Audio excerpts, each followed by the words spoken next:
تو حضرت عائشہ رضی اللہ عنہ تک جب حضرت عثمان رضی اللہ عنہ کی چیزیں پہنچی ہیں تو لوگوں کا جمع غفیر ام المومنین رضی اللہ عنہ کے ساتھ جمع ہو گیا۔ پھر طلحہ اور زبیر رضی اللہ عنہ مل گئے تو بہت بڑی قوت وہاں بن گئی، اور وہ لوگ مدینہ منورہ کی بجائے بصرہ کی طرف چلے گئے، کیونکہ بصرہ بنیادی طور پہ حضرت طلحہ رضی اللہ عنہ کا مرکز تھا اور بصرہ والے انہیں بہت چاہتے تھے۔ سیدنا علی رضی اللہ عنہ سمجھ گئے کہ معاملہ بہت بھڑک بھی سکتا ہے۔ سے عائشہ رضی اللہ عنہ نے کہا کہ ہم اس وقت مانیں گے جب عثمان کے قاتلوں کو سزا دیں۔ وہ جہاں جاتی تھی حضرت عثمان رضی اللہ عنہ کے لباس اور کرتا اور یہ چیزیں لوگ مشتعل ہوتے تھے، بڑی فوج بڑے لوگ ساتھ چل پڑے۔ ام المومنین رضی اللہ عنہ حواب ایک قصبے کا نام تھا، وہاں پہنچی اور رات کو کتوں کے بھونکنے کی وجہ سے انہیں نیند نہیں آئی۔ انہوں نے لوگوں کو بلایا اور کہا کہ اس جگہ کا کیا نام ہے، اور پھر انہوں نے کہا کہ رسول اللہ صلی اللہ علیہ وسلم نے فرمایا تھا کہ میری ایک بیوی نکلے گی اور حواب کے مقام پر کتے اس پر بھونکیں گے، اور جملہ کچھ اس قسم کا بھی تھا کہ اس دن ان کا فریق مقابل زیادہ صحیح ہوگا۔ تو ام المومنین رضی اللہ عنہ نے کہا مجھے تو لگتا ہے یہ حواب ہے اور میں چلتی ہوں۔ اسی کے متعلق مجھ سے فرمایا تھا کہ کتے بھونکیں گے اس رات کو بہت، تو اتنے بھونکے میں تو رات بھر سو نہیں پائی۔ جو فتنہ پرداز لوگ تھے ان میں سے کئی ایک نے آ کے قسمیں کھائیں کہ ام المومنین یہ وہ گاؤں نہیں ہے، چپ ہو گئی، علاقے سے واقفیت تھی نہیں، آزادانہ گھومنا ام المومنین رضی اللہ عنہ کے لیے تو نہیں ہو سکتا تھا۔ پوچھا، لوگوں نے قسمیں کھائیں۔ پھر حضرت عائشہ رضی اللہ عنہ آگے تشریف لے گئیں بصرہ، ادھر سے سیدنا علی رضی اللہ عنہ ان حالات کو کنٹرول کرنے کے لیے پہنچے۔ گفتگو شروع ہوئی، انہوں نے کہا ہمارا ایک ہی مطالبہ ہے کہ عثمان کے جو قاتلین ہیں ان سے آپ ہمیں بدلہ دلائیں، انہیں آپ قتل کریں۔ سیدنا علی رضی اللہ عنہ نے کہا میں بالکل اس بات پہ ایگری کرتا ہوں، آپ کے ساتھ ہوں، مجھے بتائیں تو صحیح نا کہ عثمان کو کس نے شہید کیا تاکہ میں اسے پکڑوں، فرد متعین کریں، انصاف کرنا تھا نا، یہ تھوڑا ہی تھا کہ 10 آدمی گئے تو 10 کو ہی قتل کر دو۔ انہوں نے کہا آپ مجھے بتائیں، گواہی پڑے، جو شرعی تقاضے ہیں وہ پورے ہوں اور آپ اس کو پورا کریں۔ انہوں نے کہا کہ ہم آپ کو بتائیں گے، بتائیں کہاں سے؟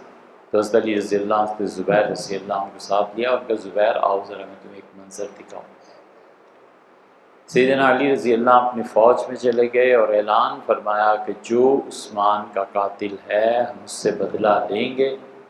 طلحہ، زبیر اور ام المومنین رضی اللہ عنہ تشریف لائے ہیں، میں ان کے ساتھ متفق ہوں، لوگوں بتاؤ عثمان کا قاتل کون ہے؟ 10,000 سے زیادہ تلواریں بیک وقت نکلیں، ان کا ہم عثمان کے قاتل۔ حضرت علی رضی اللہ عنہ خاموشی سے آ گئے اور نے کہا دیکھ لیا تم نے، یہ اتنی بڑی فوج ہے میرے ساتھ اور ان میں شرارت پسند لوگ ہیں، مجھے چھوڑتے بھی نہیں ہیں، اور 10,000 سے زیادہ یہ تلواریں جو نکلی ہیں، کون ہے جس سے تم نے بدلہ لیں؟ یہ صورتحال تھی۔ اور حضرت علی رضی اللہ عنہ کے سامنے یہ بات تھی کہ میری خلافت کو کہتے تھے تسلیم کریں، اس کے بعد کام ہوگا۔ وہ کہتے تھے پہلے عثمان رضی اللہ عنہ کے خون کا بدلہ لیں پھر آپ کی خلافت۔ سیدنا علی رضی اللہ عنہ جانتے تھے اللہ نے فرمایا فقاتل التی تبغی، اور لڑو ان لوگوں کے خلاف جو تمہاری حکومت خلافت کے خلاف بغاوت کریں، حتی تفیء الی امر اللہ، یہاں تک کہ خدا کے حکم کے تابع آ جائے۔ وہ کہتے تھے اللہ کا حکم خلافت کو قائم کرنا ہے، یہ نہیں ہے طریقہ جو آپ حضرات نے بنایا۔ طے ہو گیا کہ کل سے قاتلین عثمان سے بدلہ لیں۔ حضرت علی رضی اللہ عنہ اپنے لشکر میں واپس آ گئے، حضرات اپنے لشکر میں چلے گئے۔ اگلے دن جو مذاکرات اور عملاً کارروائی شروع ہونی تھی، رات کے بالکل آخری حصے میں تیر چلنا شروع ہوئے۔ کچھ پتہ نہیں ادھر سے تیر پہلے چلے کہ ادھر سے تیر پہلے چلے۔ ام المومنین رضی اللہ عنہ اٹھی اور نیند میں تھی اور نے کہا اللہ رحم کرے علی پہ۔ انہوں نے کیا کیا، ہم سے معاہدہ کر کے گئے تھے کہ کل صبح بات شروع ہوگی اور یہ حملہ کر دیا انہوں نے۔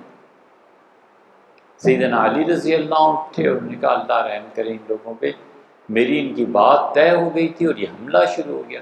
وہ جو تیر چلانے والے تھے، وہ جو حضرت عثمان رضی اللہ عنہ کی اس بغاوت ان چیزوں میں شریک تھے، ادھر بھی ملے ادھر بھی ملے، لڑائی شروع۔ بس پھر کسی کو کچھ نہیں پتہ چلا کہ کیا ہے اور کیا نہیں ہے۔ لوگ آتے تھے، حضرت علی رضی اللہ عنہ میں کوشش کرتے رہے کہ خون نہ ہو، نہ بڑھے۔ پھر وہ خود تشریف لائے، انہوں نے دیکھا کہ حضرت عائشہ رضی اللہ عنہ اس اونٹی پہ سوار ہیں جس پہ رسول اللہ صلی اللہ علیہ وسلم سوار ہوتے تھے، وہی نازل ہوتی تھی اس اونٹنی پہ جب آپ بیٹھے ہوتے تھے۔ لوگ دیوانے ہوئے تھے، پاگل، اس اونٹنی کے گرد چکر لگاتے تھے اور آ جاتے تھے لڑنے کے لیے، مر جاتے تھے۔ سیدنا علی رضی اللہ عنہ نے کہا جب تک یہ مرکز ختم نہیں نہ ہوتا تب تک یہ جنگ ختم نہیں ہوگی، اس اونٹنی کے پاؤں کاٹ ڈالا۔ چنانچہ اس اونٹنی کے پاؤں کاٹ ڈالے۔ جب اونٹنی کے پاؤں کٹے ہیں اور ام المومنین رضی اللہ عنہ ایک دم سے نیچے کی طرف آئی ہیں، تو ان کی فوج نے ان کی جس چیز پہ بیٹھی ہوئی تھی اس کو پکڑ لیا، عزت احترام سے اتارا، لیکن جنگ ختم۔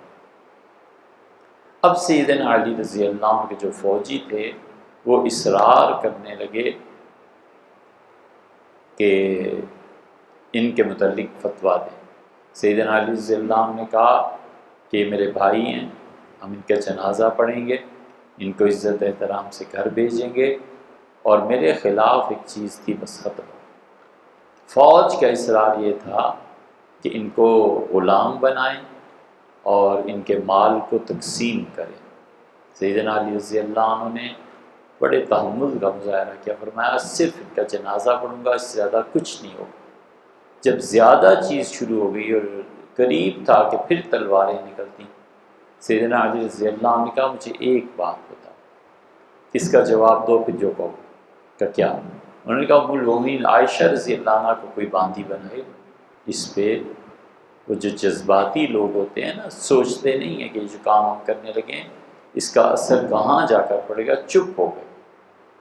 سیدنا علی رضی اللہ عنہ گئے، حسن رضی اللہ عنہ کو بھیجا، ام المومنین رضی اللہ عنہ کو بڑی عزت احترام کے ساتھ مدینہ طیبہ روانہ کیا۔ حضرت عائشہ رضی اللہ عنہ پھر عمر بھر جب سورہ احزاب کی اس آیت پہ پہنچتی تھی نا، وَقَرْنَ فِي بُيُوتِكُنَّ، اور اپنی گھروں میں بیٹھی رہو، تو اتنا روتی تھی کہ آنچل بھیگ جاتا تھا۔ کبھی کبھی فرماتی تھی کاش میں جنم ہی نہ لی ہوتی، یہ کتنا بڑا سانحہ ہوتا۔